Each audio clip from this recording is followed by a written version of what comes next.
Hi.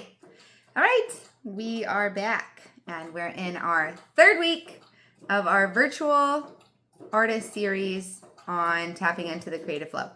So I'm going to go over what we've learned, how we've integrated it, how we've applied it, and then go into our third week, which is going to be on applying line, shape, and value in a way that brings a two-dimensional space into a three-dimensional space. So a two-dimensional space would be something, if we were referring to a shape, would be a circle, okay? A two-dimensional space, if we were referring to a drawing again, would be like a square, okay?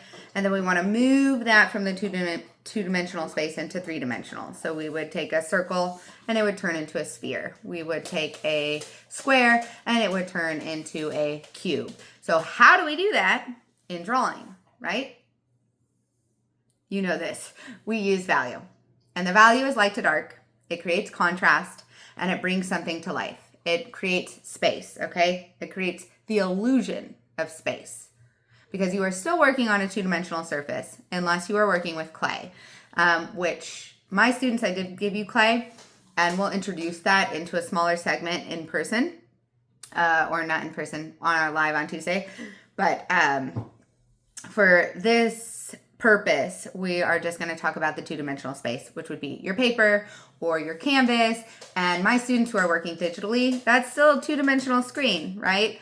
But you are creating the illusion of space using depth in overlapping, composition, or using line as value to create something going back and coming closer in the round, making something look like it's in the round, okay? So that's what we're going to work on today. How did we get here? Well, our first video talked about creating our space. So hopefully you have your space ready. And if you don't, it's time to pause and get your space ready. Get your mediums ready, 3 to 5 mediums, and the object you're going to draw on. And then we talked about getting into the creative flow. One of the ways we get into the creative flow is with a warm-up. The warm-up kind of takes us out of the emotion that we came into the space with. It takes us out of our to-do list and it puts us in the space. So the warm-up is pretty important. Otherwise, you can find yourself bringing whatever into your practice and not being able to finish something from the start to the end. And we really want to finish something in its entirety. That's the point of kind of taking a class and working together, is beginning and ending, right? We hold ourselves accountable. So we get into the creative flow. And then our second video was about really diving deeper into the elements and principles of design and applying them in a composition that is balanced and unified. And I taught you a few ways that you could do that. If you were a novice beginner, we started with the basic shapes, turning them into 3D shapes, and then we worked with more complex compositions in terms of having a subject matter with a middle ground and a background, okay? If you're interested in seeing those videos, they're now on YouTube. This is our final free series. I mentioned that last time. And then from here, you'd have to get a subscription and you could work with me one-on-one in our lives with peer collaboration and throughout your creative themes, okay? So, so now we're just bringing everything we've learned into a more cohesive practice. So we are, of course, going to start with a warm-up. This time our warm-up is really going to be focused on line and shape.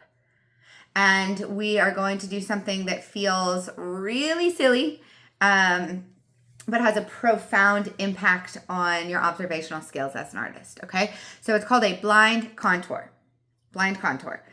Blind, because you are only looking at your subject matter that you're going to draw today. Today we're going to draw something really complex. It's a hand. We're going to draw our hands, but we're going to think about it in terms of the basic shapes, and in terms of the contour element, which is really just, you know, the outline of these cylindrical figures, okay? We're not going to break it down in its complexity and all the little tiny bones and movements that make up it. We'll start with our blank contour. We're going to use our hand, and we're only going to stare at our hand. So it's blind because we're not looking at the paper. Let me say that again. We're going to draw our hand.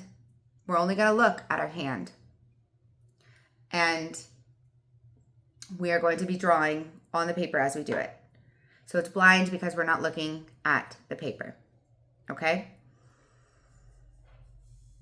Why do we do this? First, I want you to think about that question, and you can even comment in here below. And I want you to hold that question in your beautiful little creative brain while we do the blind contour, because I want you to actively be seeking and receiving while you're doing your blind contour why this would be an important practice for somebody who's trying to draw realistically. Why in the world would I not look at my paper? Okay? So we're going to do it together. Get your hand in a position. My hand,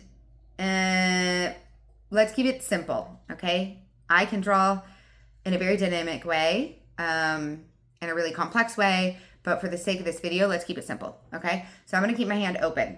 So I'm not working with depth really, and I'm not working with, gosh, what's the word I'm looking for? I can't think of it right now, but I'm not working with these like 3/4 views, okay? I'm just going to work with my straight hand. I'm going to look at my hand as my model, and I'm going to draw on my board in front of me while I look at my hand. What this is going to feel like as you do it is it's going to be, your eye is going to move alongside the contour of your hand, and I'm going to draw on my hand so you can see, okay? This is my eye, okay? It's moving alongside the contour of my hand. And while my eye is moving along the contour, the outside of my hand, my pencil is going to be drawing. Okay? So I'm going to start looking at my hand. I'm going to start at my wrist. And my pencil is going to move while I look at my hand. And my eye and my pencil are going to move at the same time. Okay? All right. So I'm going to place my marker on a place on the page or the board where I have room. I'm not going to run out of room. Remember, this is about creating the space where you can be successful. If I start at the edge of my paper, I'm not going to have room. That's not a successful beginning. Okay, so I'm kind of going to start at the bottom. Let's see, the bottom right. Just so I have all this space on the left to go. All right.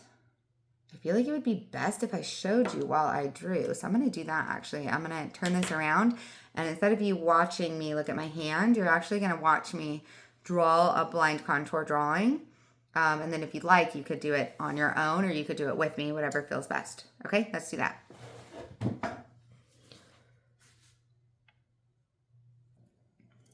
Okay, so you can hold your hand over here. So I'm not actually drawing my hand. I'm going to draw a model's hand because I can't draw my hand and be in this position at the same time.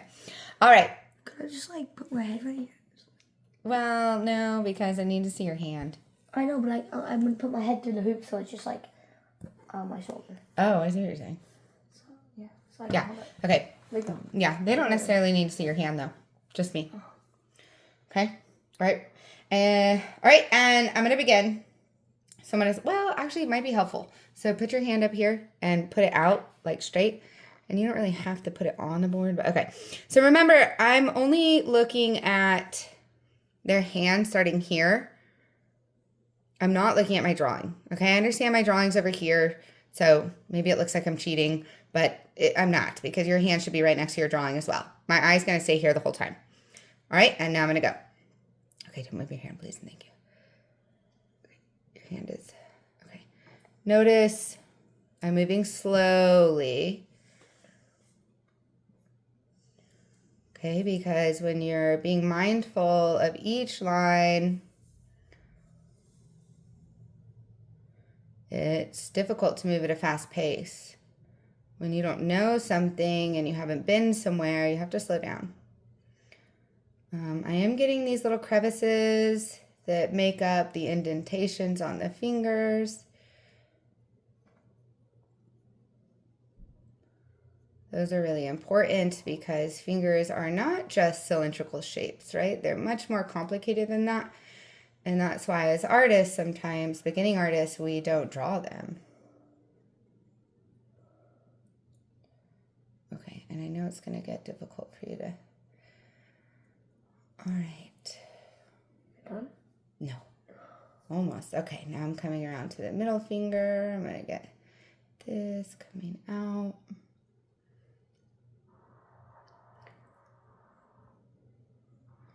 Going down. There's a little more bump here. There's a little more skin in between here. This pinky comes down more. All right. I'm going to move it over here. All right. And okay. Blind contour. Mom. Check it out. That's what it looks like. Oh. Okay, so now we want to do the same thing, but we want to add in the details. So I'm going to look at the hand again, and I'm going to add in the nails, and I'm going to add in the little indentations for the knuckles, and so on and so forth. Yeah, but you don't have to hold it. Let me just see your hand. And I'm going to do a continuous line, meaning I'm not going to pick up my pen. So if I do a continuous line and I don't pick up my pen, and I'm still looking at his hand. It's just not up where you can see it. Okay, so I did a continuous line where I didn't pick up my pen. And now I'm going to do a look draw. So I'm going to look up at his nail up here. And now I'm focused back on his hand again. I'm not going to pick up my pen because I don't want to lose my place. Okay, and now let me see your hand. I thought you said you weren't looking. You need to move over here, please, so I can see it. Okay. All right, and now I'm going to pick it up again, and I'm going to put, here's the nail. There's the indentation here. Here's the knuckle here. There's another knuckle here. Okay, so, and now I'm going to do the last one over here. Nail.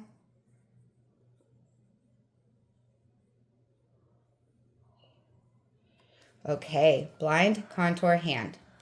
So in the beginning, we were completely blind, meaning we just looked at the hand and we did not pick up our pencil and we did not look at our paper. The second time around, we did what's called a look draw. So it's a partial blind, meaning that we looked at the nail and then we went blind from there and we did a continuous line. And this is what it looks like. So what I would encourage you to do actually is do this again, but with your non-dominant hand, okay? And then I want you to compare the two. Which one did you think was better? The left one or the right one? Or I should say your non-dominant hand versus your dominant hand doing a blind contour. And then if you'd like, you can continue to practice doing this, but you could do the look draw method where you draw, or you look at your hand, look at your paper. Look at your hand, look in your paper. So your eyes and your head should be doing a look draw, look draw, look draw.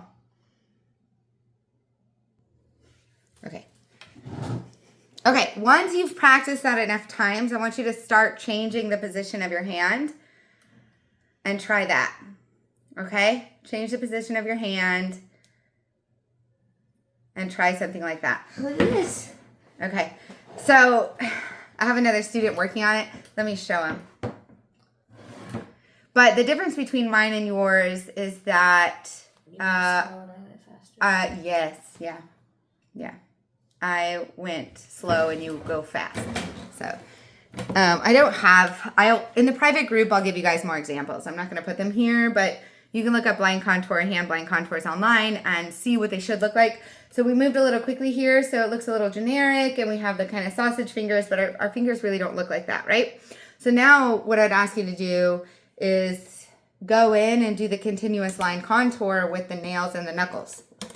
So then you can't work as quickly. Okay. Right? We got to slow down. So where we want to move from here and why I want you to practice looking at the contour of your hand honestly, meaning draw what you actually see, not what you think you see, is because I want to move to this project. It's a cross contour, so using lines and shape to create depth, which is how we become more skilled in our practice.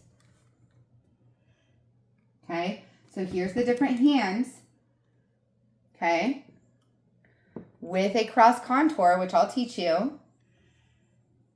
And the cross contour, again, it just keeps you more honest in that it allows you to find the backbone and the blueprint of the hand so that your shading can match the contours and it's more real to the scale and proportion of a hand. So I'll show you some examples and then I'll show you how to do this. I was down here and I kept hearing that like log go. Here's where you want to start. Okay. These were look draw contours. They weren't completely blind, but they are nice. And we have at least 4 different hand positions. One done with non-dominant, one done with dominant. Okay. So now we want to move to, oh yeah, I have these too, but these have backgrounds and all this stuff on it. So, no, they're really cool. They're really cool. You want to try these though? No. And then what we want to do is we want to add a contour to them so that we can create that flow and that movement that is organic and natural to our anatomy. And it's just through simple line, cross lines, cross contours. So I'm going to teach you how to do this. And then those of you who are advanced, it's the walkie-talkies. Right there.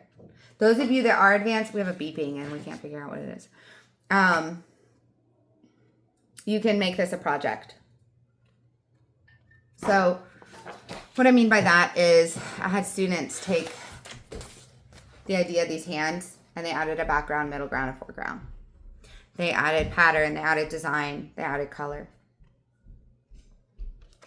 This is obviously where we always want to go. But if we're not ready to create something with that level of commitment, you know, creating the background, the middle ground, the foreground, and adding color, then let's keep it simple.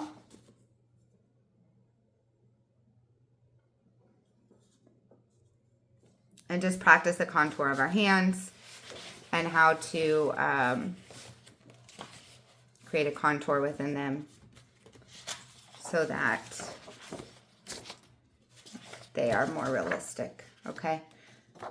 Here's another one I really like. Okay. First things first, we'll draw the hand with the cross contour. You can do it with me. You are going to need your hand model, which is you and your hand. And then the project is going to be at least, let's start with 3 to 5 hands, different positions, using blind contour, and then moving into a look draw and adding in the cross contour. Those of you who are advanced, you're deep into your practice, this will be simple for you. You can do it in 15-20 minutes. So you will want to add a full composition. Okay, you will want these hands in dialogue. How are they talking to each other? What can we add inside of them? What is behind them? What is in front of them? What are they on? You can make it a project. You can make it a scene. You can give the visual and give a story and a narration for your viewer, right? So, all right, let's go ahead and move to the cross contour. So my hand is going to be the model, but since I have to use my hand for this, I'm going to use a different model in front of me, and that's what you'll see me refer to. This is a look draw. It's not a blind contour. And I'm going to do probably like maybe I'll do the Spider-Man thing. All right.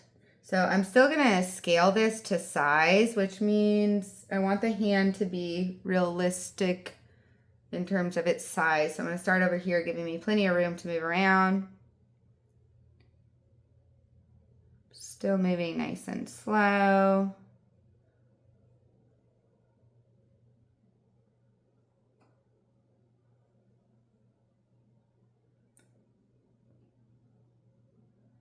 Okay. I can pick up my pencil now to make these more individual marks.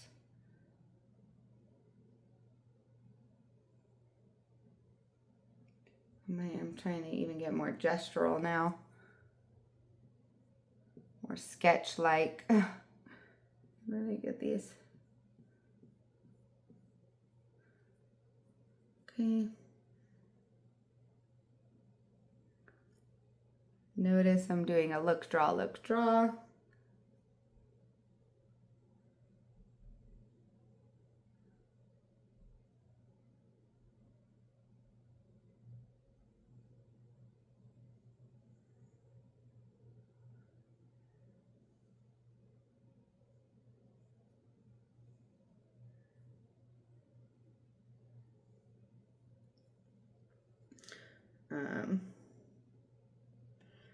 I did get a little more gestural in my drawing, which sometimes I do.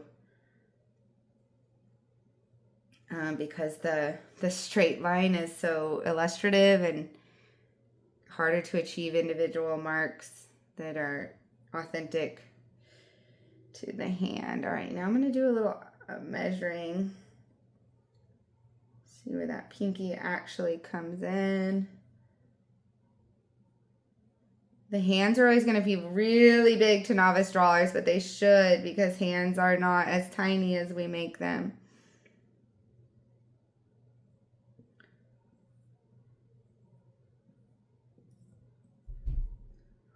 Okay. It's a little messy, but it's okay. We're going to continue. Let's go ahead and do the cross contour now.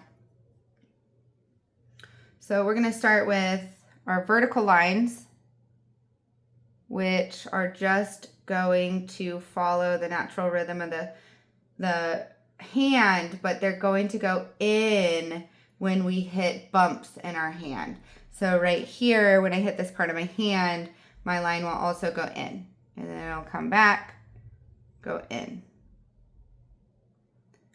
Okay, and then it's going to follow, now it's going to follow the contour, which is this, the outside of my hand. Okay, follow the contour. All right, I have one there. Let's go ahead and do another one here. Okay, let's go ahead and go up here. I'm just going to do one. Boop. Boop. I have another one down here. Kind of comes out. Now goes down. Another one here. It's going to go under, out, down. Okay, and then we have this kind of complicated one here. Remember, it's really just following the contour of the finger at this point. Okay, and then we have this one. And then it'll follow the contour of this hand now. So this line should go out, and this line should come out this way, okay? They should not be going this way. That wouldn't make sense. That wouldn't follow the contour. They need to go out, and in the middle they can come in.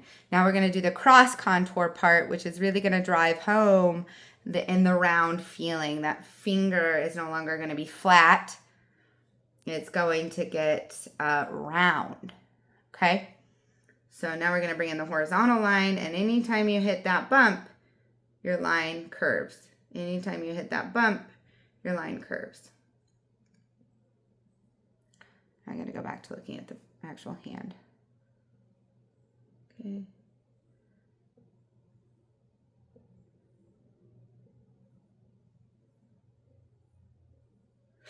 I'm getting sloppy. Okay, so here it should be a wider gap because your hand is bending open, and where things bend, it should kind of be spread out.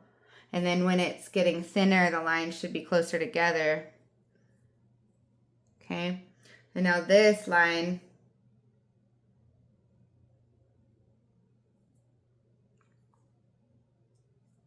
this line's gonna go up, up, down, up, down, up, down. Notice the other line is pointing down, but this one, the finger has. So you see now they're starting to connect and kind of create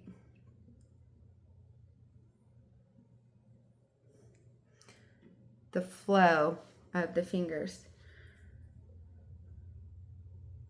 I'm going to actually have one line up here following this contour instead of all of it going down. I'm going to move it up so it's just a little more true to this top contour. What I mean by that is the top of the finger goes like this, right? And so the line that's across contour meaning outside, should not go like this. It should follow.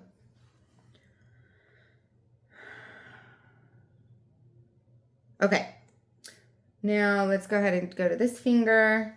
This one's kind of hard to read, isn't it? But now we have lines to follow. So we're going to continue with this line going across, and it'll go down, up. Continue with this, down, up, down, down, up, down, down, up, down. There's our finger.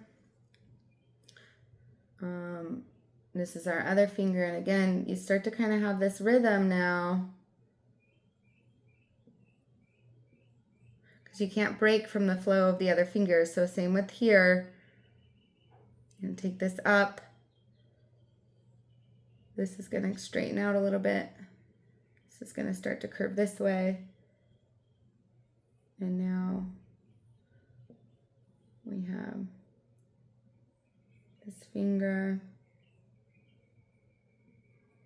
So it's a cross contour. It's hard to read here with the marker, honestly, but let me show you with pencil.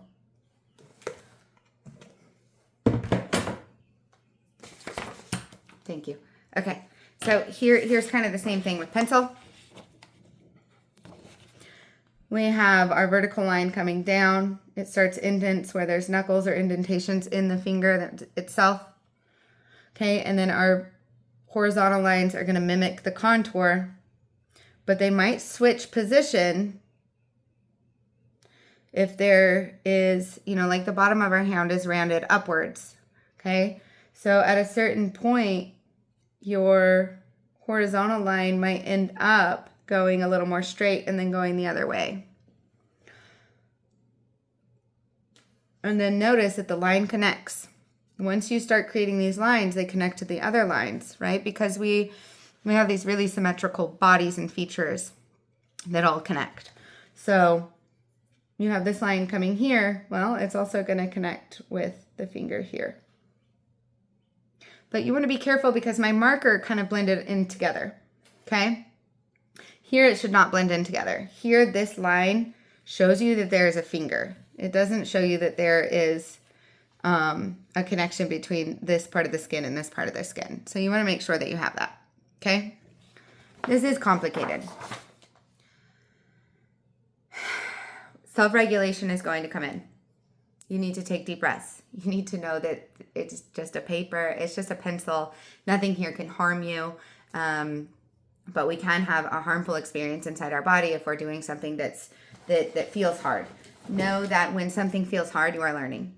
Know that when you feel frustrated, you are learning, right? You're going from not knowing to knowing. And the only way to really get to knowing is to practice, okay? Practice what's hard until it's not hard anymore. Hands are difficult. Once you get it, you basically can master anything. That's why I always tell my students, like, drawing realistically is an algorithm. And once you get it, you get it. But remaining creative, thinking outside the box, and then giving that to the world to see, that's not taught. And that's where you really become an artist.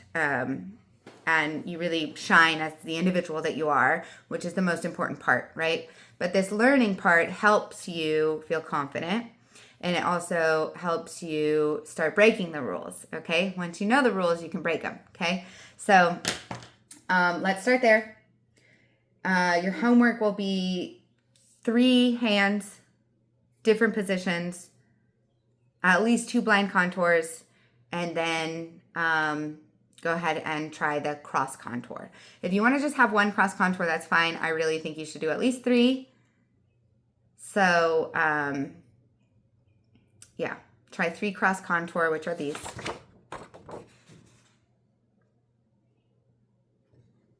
Okay, and your warm-up is the blind contour, and you can just keep switching back and forth. If you want to do more hands, you could do 5. 5 is a nice point where you might feel more rhythm. And I will see you Tuesday, but post your hands before then my kiddos that are in my class, post your hands before then. Let's start showing each other what we get. We should start opening up. We should start laughing about it. It's going to feel silly. You're going to feel uncomfortable. It's not going to be perfect. Blind contours are not supposed to. You're doing it blind.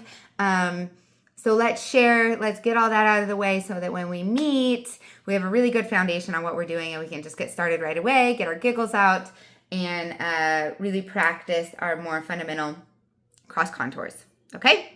Have fun with this. Post what you have. My YouTube friends, you are always welcome to comment and post.